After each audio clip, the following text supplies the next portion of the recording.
Hello, dwarfs and dwarfettes. This is McDairy Duty Summons, and today I wanted to talk about building a outside farm inside. There is a couple of tricks to doing that, and it's really quite useful if you want the. There's many crops that can only be grown outside. Um, so it's this trick is really useful for doing that and doing it in a way that your farmers are still kept secure and safe because that's kind of a big deal. So yeah, if you have a flat area, you can build a wall around it and whatnot. But it gets a bit cumbersome because a lot of later on when invasions come, some of the invaders will be riding creatures that fly. So if they'll be riding like a rock or I don't know, flying toad or something. I don't remember. I don't remember any other flying creatures, but there are others. And occasionally invaders will come in flying. They come in invading by yeah. So you got to be careful about ways into your base by air as well.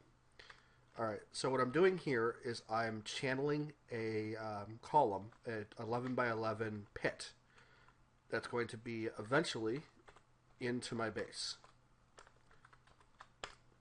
And I find that when you're channeling something like this, it's helpful. I mean, you can't even do it unless you have like a staircase to get in and out. But also, don't like just mine out the bottom layer ahead of time because it just does not work very well that way. Because you'll cause collapses and stuff like that. So it's easier just to leave it unmined and channel down to it, safer and whatnot. Let's see. Come on, dwarfs, mine. I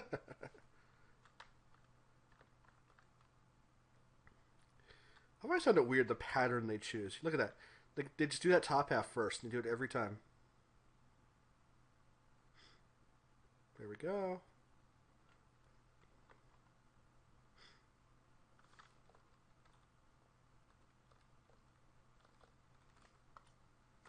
I've actually, what do I have sitting there? Oh, it's a lizard. It's a lizard. All right, let's see.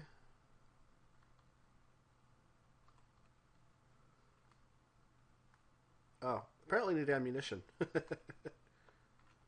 So they're almost finished. All right, when this finishes, I'll show you the trick. Ta-da! Perfect. And so let's build a.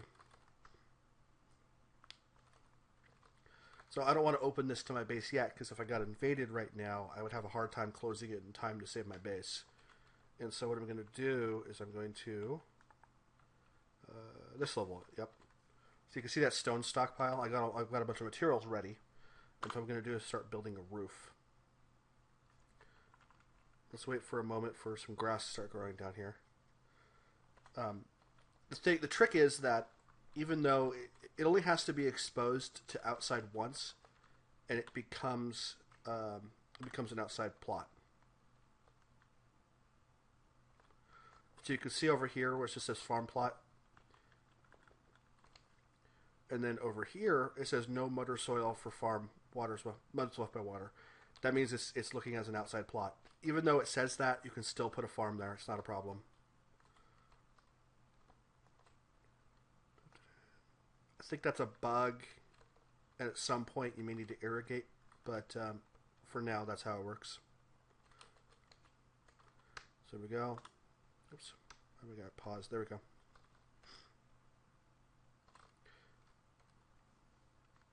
So you see it raining. So once it's been exposed outside once, it's not a problem. You can put a roof back over it.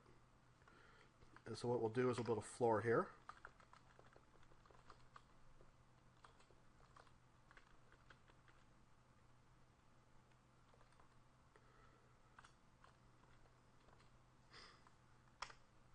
Go, conglomerate, so we brought it here for.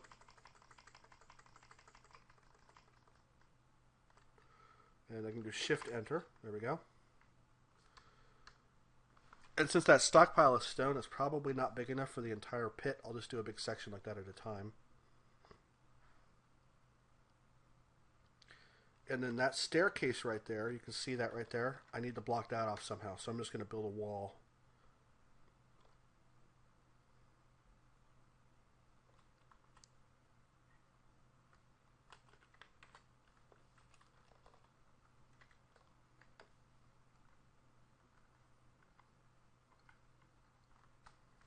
Oh, here we go. So yeah. Oh, there you go. You can see grass starting to grow down here. That's the bottom corner. That's how you know you're in good shape.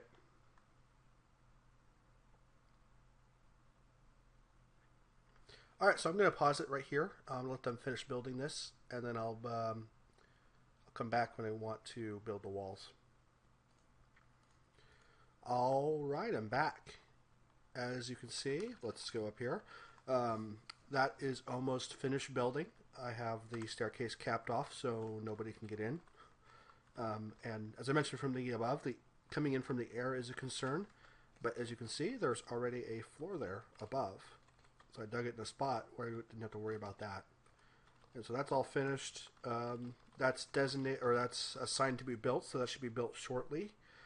I also unassigned the stockpile there, so that way it'll just use up the stone and won't refill it anymore. So that's good.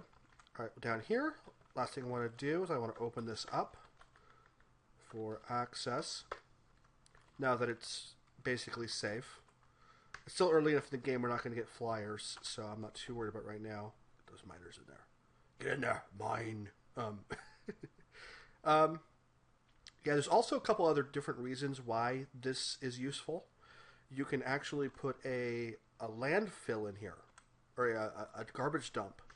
And so like I have up here, that garbage dump, you can put it in something like this here. And it stays perfectly safe when you do that. There isn't any concern about you know how usually in garbage you have garbage inside of a building. As it rots, it creates miasma. I think that's how you pronounce it. And miasma makes dwarves unhappy, and it makes them unhappy really fast. So it's something you have to be really careful of. But if you do it like this, you have this outside area inside. It doesn't create the miasma, and it gives you a really, really safe and secure place to dump your garbage. I'm not going to be doing that right now because you can kind of do the same thing. This is just a bone and shell stockpile. But if you notice, the doorways into it are only side doorways. Miasma only travels in straight lines. So an easier way of doing that same thing would be just to have an angled doorway. Alright, so anyway, this is essentially finished. Let's get rid of all those ramps along the edge. And once all those ramps are gone, we're pretty much done. And then we can start building farms. So we'll do farm plots.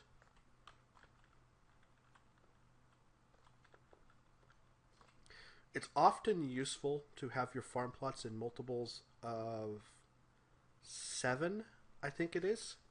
You know, let me look that up. But if you're going to do a lot of farming, it's really useful to use fertilizer. And fertilizer, 1 unit of fertilizer is good for up to a certain number of units of farm. And so it's useful to have your farm built in those multiples so you don't waste fertilizer. But give me a second here. I'm gonna pause it here and look that up, exactly what that number. Alright, I looked it up, and it turns out the best number is going to be a multiple of 4 minus 1. I guess the way it works is that for every multiple of 4 your farm is in number of squares, it increases the number of potash used by an extra potash. And so if your size of your farm is 4 by 4 or 16 blocks, that's going to require 5. But if it's 1 less block, it requires 4. So it's only 15. If it's only 15, it requires 4. 16 requires 5. And so you can be a lot more efficient in like a 3 by 5 sized farm than you would be by a 4 by 4 as far as potash used is concerned. And so that's what I'm going to do, is I'm going to do that. So I decided that my number is going to be 3 by 5. And there we go. And that means I'll be able to put 2 farms like that. There we go. I think that's good. Yeah, there we go. I don't want to, I mean, I don't need to get crazy with the number of farms I have here. Since the fort's still fairly small, I'm just going to put 2 for now. Later on, as the fort gets bigger, this will give us plenty of room to expand. Like 2 more farms would be good. Also, this gives us an area inside where trees will grow, and so we might have in case of emergencies, we'll have a couple logs right there, easy to get to. So let's do that.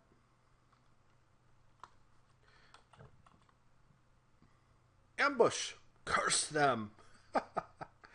Oh boy. Just as that thing got finished closing up, I think it got finished. Phew. I am so glad that closed up properly. Alright, well, that's all for this episode. The ambush is kind of a side issue. Not quite related to farming, other than that having these outdoor farms inside protects the farmers from the goblins. So anyway, I'll let everybody go. Have a nice evening. Thanks for watching. If you liked the video, please thumbs it up. That helps me in the search results and helps spread the videos around. All right. Ta-ta for now.